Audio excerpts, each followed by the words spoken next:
సత్యనారాయణ స్వామి వ్రతాన్ని అనేక కోరికల కోసం అందులో 5 అధ్యాయాలు ఉంటాయి. డబ్బు లేనటువంటి వాడు చేసినట్టు, రాజ్యం పోయినప్పుడు చేసినట్టు, వర్తకుడు చేసినట్టు, సంతానం లేనప్పుడు చేసినట్టు, ఆ తర్వాత మొక్కుబడులు తీర్చకుండా ఉన్నప్పుడు వాళ్ళు ఆ సత్యనారాయణ స్వామి వ్రతం చేస్తానని చేయకపోవటం వలన ఎలాంటి కష్టాలు పడ్డారు అనేటువంటి విషయాలు కూడా మనకి అందులో గోచరం అవుతాయి. వర్గ భేదాలు లేకుండా, సామాన్యులు అధికారులు అని లేకుండా ఎవరిచ్చినా సత్యనారాయణ స్వామి ప్రసాదాన్ని స్వీకరించాలి అనేటువంటిది కూడా అందులో కనిపిస్తుంది. అయితే ఆధునికులు కొంతమంది అంటారు, దేవుడు కొడతాడండి, దేవుడికి కోపం వస్తుంది, నాకు పూజ చేయాలనుకుంటాడు, ఆయనకి ఏమైనా వ్యాపారమా, ఇలాంటి మాటలు కొంతమంది మాట్లాడుతూ ఉంటారు. కానీ సత్యనారాయణ వ్రతం అనేటువంటిది ఎంత గొప్పది, దానిలోని అంతరార్థం గుర్తించాలి. ఎందుకు సత్యదేవుడి పేరుతో మాత్రమే విష్ణుమూర్తికి అక్కడ పూజ చేస్తున్నారు, రామకృష్ణ నరసింహ అని ఎందుకు చేయట్లేదు, వెంకటేశ అని ఎందుకు చేయట్లేదు అంటే వాళ్ళు తక్కువ అని కాదు, ఈయన ఎక్కువ అని కాదు, మొత్తం విష్ణుమూర్తే. కానీ ఇక్కడ సత్యదేవుడి నామాన్ని ఎందుకు తీసుకుంటున్నారు అంటే ఇక్కడ అర్థం ఏమిటి అంటే సత్యమే జీవితానికి ప్రమాణమైనటువంటిది, సత్యమే ధర్మాన్ని చూపిస్తుంది, సత్యమే మిమ్మల్ని నిలబెడుతుంది. ఈ సృష్టిలో సత్యానికి భగవంతుడు లొంగి ఉంటాడు. సత్యాన్ని మీరు మరవకండి, సత్యాన్ని మీరు మర్చిపోకండి. సత్యనారాయణ స్వామి వ్రతం చేస్తానని చేయకుండా ఉంటే కష్టాలు పెడతాడంటే ఆయనకి వ్రతం కావాలి, మీరు 5 టెంకాయలు కొట్టాలి, ప్రసాదం నివేదన చేస్తే తిని ఆయన వెళ్ళిపోతాడని అర్థం కాదు. ప్రామాణికంగా ఆ సత్యదేవుడి దగ్గరే మీరు అబద్ధం ఆడితే, సత్యాన్ని మీరు తప్పితే మీకు కష్టాలు వస్తాయి తప్ప ఆయనకి పూజ చేసి అక్షతలు వేసి టెంకాయలు కొట్టకపోతే మీకు కష్టాలు వస్తాయని కాదు. మీరు సత్యాన్ని తప్పారు, మాట తప్పారు కాబట్టి కష్టపడతారు. అంటే దేవుడి దగ్గరే మీరు మర్చిపోతే సామాన్యుడి దగ్గర మీరు సత్యాన్ని ఏ విధంగా నిర్వర్తిస్తారు? సత్యనారాయణ స్వామిలో ఉండేటువంటి ప్రత్యేకత కూడా ఏమిటంటే ఏ వ్రతంలో కనిపించని విధంగా అక్కడ గణపతి పూజను చేయటం, శివపార్వతుల్ని ఆవాహన చేయటం, ఆ తర్వాత ఇంద్రుణ్ణి, అష్టదిక్పాలకులని, నవగ్రహాలని అన్నిటికీ కూడా అక్కడ పూజ జరుగుతుంది. ఆ తర్వాత సత్యనారాయణ స్వామి వ్రతం జరుగుతుంది. అంటే ఇక్కడ ఇంతమంది దేవతల్ని పూజించేటువంటి విధానం కూడా ఈ ఒక్క వ్రతంలోనే మనకి కనిపిస్తుంది. అంతేకాకుండా నలుగురిని పిలుచుకుని నలుగురికి పెట్టి చెప్పమంటారంటే అందరికీ సత్యం ఏమిటో చాటి చెప్పడమే, సత్యదేవుడి మహిమ ఏమిటో చెప్పడమే, ఆ విష్ణుమూర్తి సత్యానికి ఎలా లొంగి ఉంటాడో చెప్పడం మాత్రమే ఇక్కడ ఉద్దేశం. అందుకని సత్యవ్రతం, అది సత్యనారాయణ వ్రతం అని కాదు. సత్యనారాయణ అంటే నారాయణుడి వ్రతమైనా అది సత్యవ్రతం, సత్యానికి ఉండేటువంటి విలువను చాటి చెప్పేటువంటి వ్రతం. అందుకని ప్రతి ఒక్కరూ కూడా ఇది వ్రతం విష్ణుమూర్తికి టెంకాయ కొట్టి ఇంటికి సున్నాలు వేయించుకుని రవ ప్రసాదం పంచడం మాత్రమే కాదు, దీనిలో ఉండేటువంటి సత్యాన్ని గమనించండి, ఆ సత్యదేవుడి మహిమను గమనించండి. అందుకని అందరూ కూడా సత్యం తప్పకుండా ధర్మంగా నడుచుకుంటే సదా ఆయన అనుగ్రహానికి పాత్రులై ఉంటాం మనం. అందుకని మాటి మాటికి ఏ శుభం వచ్చినా సత్యనారాయణ స్వామి వ్రతం చేయాలి అంటారు. అంటే సత్యదేవుణ్ణి మర్చిపోకండి, సత్యాన్ని మర్చిపోకండి, ధర్మాన్ని మర్చిపోకండి, సత్యానికి కట్టుబడి ఉండండి అని చెప్పడమే దీనిలోని అంతరాహ. నీరు తాగిస్తూ ఉండండి, సేద తీరుతుంది, వాళ్ళలో ఉండేటువంటి వేడి తగ్గిపోతుంది, వాళ్ళకు ఉండేటువంటి దాహం దప్పిక తీరుతుంది, దేహార్తి తీరుతుంది, దాహార్తి తీరుతుంది. అందుకని పసిపిల్లలకి కూడా అలా ఖర్జూరాలు నానబెట్టినటువంటి నీళ్ళు ఇస్తూ ఉంటే ఎండలో ఆడి వస్తూ ఉంటారు. నీళ్లు అడగలేనటువంటి వయసులో ఉండేటువంటి చంటి బిడ్డలకి కూడా ఖర్జూరాలు నానబెట్టినటువంటి నీళ్ళని ఇస్తూ ఉండండి. అయితే అడిగేవాళ్ళు మనిషి జన్మ ఎత్తిన వాళ్ళైతే నీళ్లు కావాలి, మాటలు వచ్చిన వాళ్ళైతే మనుషులైతే నీళ్లు కావాలి అని అడుగుతారు. మరి పశుపక్షాదులు అవి అడగలేవు కదా, మరి వాటికి కూడా నీళ్లు ఆధారమే, వాటికి కూడా నీళ్లు అవసరమే.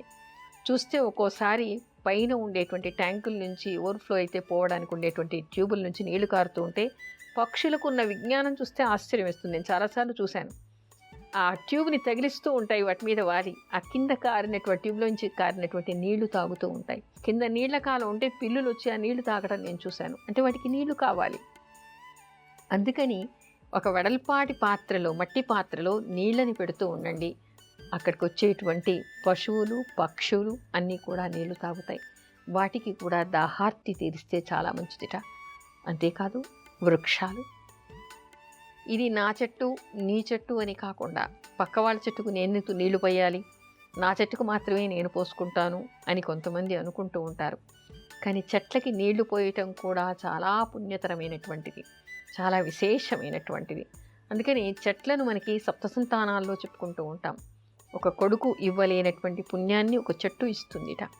అందుకని చెట్లకి నీళ్లు పోయటం వలన చాలా దోషాలు పోతాయిట. 2 పూటల ఎండాకాలం చెట్లకి నీళ్లు పోయండి.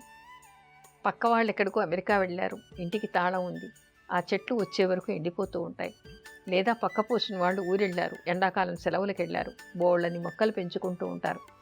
తప్పనిసరి పరిస్థితుల్లో ఊర్లకు ఎడుతూ ఉంటారు. అలా వెళ్ళినప్పుడు ఆ పక్కనే ఉండేటువంటి వాళ్ళు అన్ని చెట్లకి నీళ్లు పోయింది. నీ చెట్టు నా చెట్టు అనేటువంటి భేదం లేకుండా అన్ని చెట్లకి కూడా నీళ్లు పెడుతూ ఉండండి. అలా చెట్లకి నీళ్లు పెట్టడం కూడా పుణ్యముట.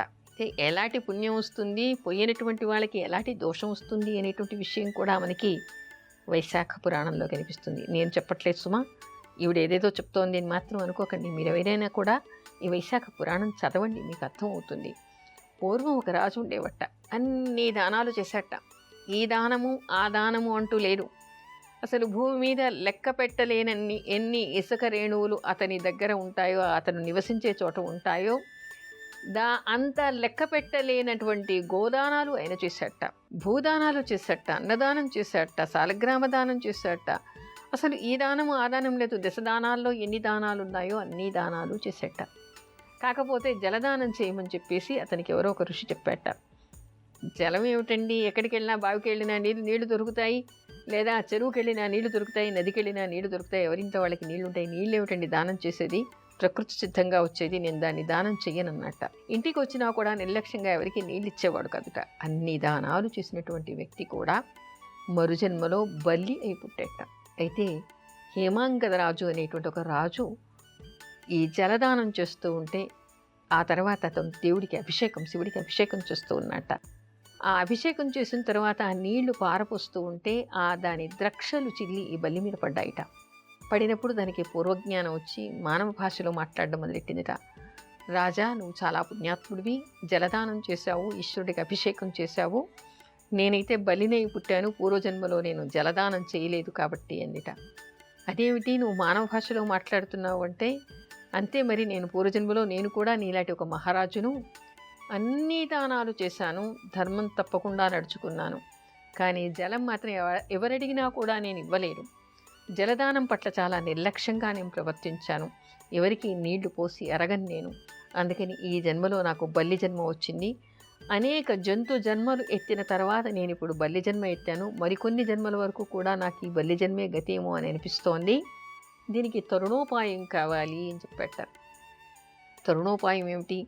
బల్లిగా పుట్టినప్పటిది ఏమీ చేయలేదు, అయితే నీ పుణ్యాన్ని నాకు ధారపోయమంటే అతను ఆ మహారాజు ఆ పుణ్యాన్ని ధారపోసెట్ట.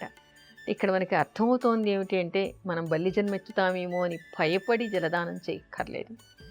మానవత్వం కలిగి, ఎందుకంటే ప్రాణాల్ని కాపాడేటువంటిది జలం కాబట్టి, ఇంటికి వచ్చినటువంటి వాళ్ళకి, మనకి తెలిసిన వాళ్ళు కానీ తెలియని వాళ్ళు కానీ, చిన్నవాళ్ళు కానీ పెద్దవాళ్ళు కానీ, తప్పనిసరిగా సేద తీర్చడానికి ఒక గ్లాసు నీళ్లు అందించండి. మీ చుట్టూ ఉన్నటువంటి మొక్కలకి నీళ్లు పోయండి, పశుపక్షాదులకి నీళ్లు పెట్టండి. అలా చేయటం వలన మీకుండేటువంటి సకల దోషాలు పోతాయిట. అంటే ఎంత అన్ని దానాలు ఒక ఎత్తు అయితే, ఒక సంవత్సరం మొత్తం అన్ని తీర్థాల్లో చేసేటువంటి స్నానం వలన వచ్చేటువంటి పుణ్యం ఎంతో, అన్ని దానాలు చేస్తే వచ్చేటువంటి పుణ్యం ఎంతో, దానికి సరి సమానంగా ఈ వైశాఖ మాసంలో జలదానం చేయటం వలన అంతటి పుణ్యం వస్తుందిట. మిగతా ఇన్ని మీరు చేయలేదనుకోండి, కనీసం జలదానం అయినా ఈ వైశాఖ మాసంలో చేయండి. మరొకటి కూడా అంటారు, వృద్ధులున్నారు, కదలలేనటువంటి వాళ్ళు ఉన్నారు, బయట జలదానం చేసేటువంటి శక్తి లేనటువంటి వాళ్ళు ఉన్నారు. వాళ్ళేం చెయ్యాలి అంటే, ఇంట్లో వాళ్ళకంటే చిన్నపిల్లలకి ఈ జలదానం చేయమని చెప్పేసి నేర్పించి అలాంటి ఏర్పాటు చేసినా కూడా వాళ్ళకి జలదానం చేసినటువంటి పుణ్యం వస్తుందిట. అంటే ఇక్కడ ఏమర్థమవుతోంది, పెద్దవాళ్ళు ఆ సంస్కృతిని పిల్లలకి నేర్పించాలి. దయాగుణాన్ని, ఏ వస్తువు అవసరం ఎప్పుడు ఉంటుందో దాన్ని ఇంకొకరికి ఇవ్వటం అనేటువంటిది మనం నేర్చుకోవాలి. అది మన దేశ సంస్కృతిలోనే ఇమిడి ఉంది. పుణ్యం పాపం పక్కన పెట్టండి, కనీసం మానవత్వంగా అయినా మనం దీన్ని అలవర్చుకోవాలి.